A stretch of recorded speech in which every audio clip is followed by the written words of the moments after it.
नमस्कार, मी पक्षी मित्र राजेंद्र गाडगीळ। आज हा व्हिडिओ करण्याचं कारण म्हणजे आज व्हॉट्सअपवर एक बोर्ड माझ्या वाचण्यात आला। हाच तो बोर्ड, नीट वाचा आणि त्यानंतर पुढची व्हिडिओ ऐका। आणि त्या बोर्डाच्या अनुषंगाने आपण सर्व मतदारांशी संपर्क करावा या भावनेतून हा व्हिडिओ तयार केलेला आहे। तुम्ही म्हणाल की मतदान, राजकारण आणि निसर्गमित्र, पक्षीमित्र याचा काय संबंध, फक्त पक्ष्यांवर बोला।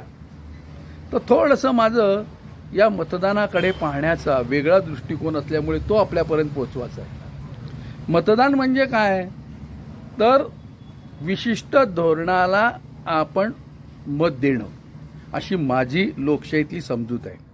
मग एक पक्षीमित्र म्हणून आपलं धोरण काय असावं, तर पक्ष्यांचे जे अधिवास आहे, वेगवेगळ्या प्राण्यांचे जे अधिवास आहे, ही जी वसुंधरा आहे तिचं नीट संरक्षण झालं पाहिजे, तिचं जतन झालं पाहिजे, तिचं संवर्धन झालं पाहिजे।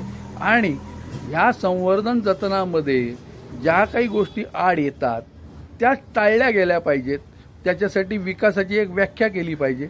आणि या निवडणुकीच्या निमित्ताने लोकसभेमध्ये जो उमेदवार, मग जो कुठल्याही पक्षाचा असो, तो जेव्हा आपण पाठवणार आहोत तेव्हा एक मतदार म्हणून आपण आपली मतं न विकता किंवा कुठल्याही भावनेच्या आहारी न जाता एक निसर्गमित्र, एक पक्षीमित्र, एक फुलपाखरू मित्र, एक वनस्पती मित्र म्हणून माझ्या फुलपाखराचं, माझ्या पक्ष्यांचं, माझ्या प्राण्यांचं कसं जतन होणार आहे, त्यांच्या संवर्धनात येणाऱ्या आड येणारी धोरणं कोणती, याबद्दलचा आपण मतदानपूर्वक विचार करा।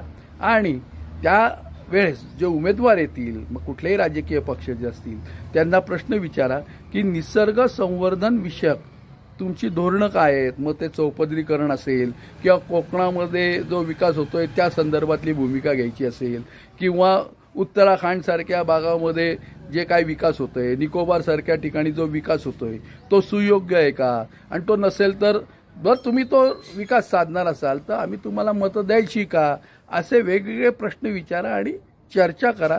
या भूमिकेतनं हा व्हिडिओ केलाय। हा जो बोर्ड आहे तो वाचा आणि त्याच्यातनं आपण अंतर्मुख होऊ।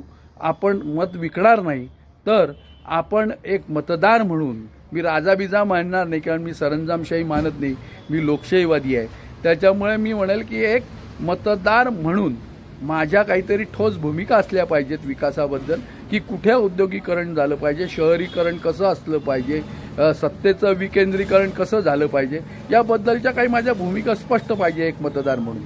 आणि त्याच्यामुळे आपण हा बोर्ड वाचा।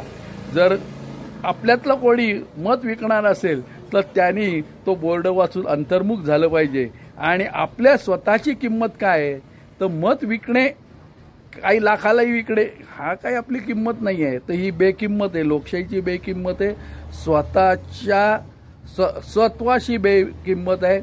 आणि मी लोकशाही संवर्धक नसून विध्वंसक आहे हे याच्यातून स्पष्ट होतं।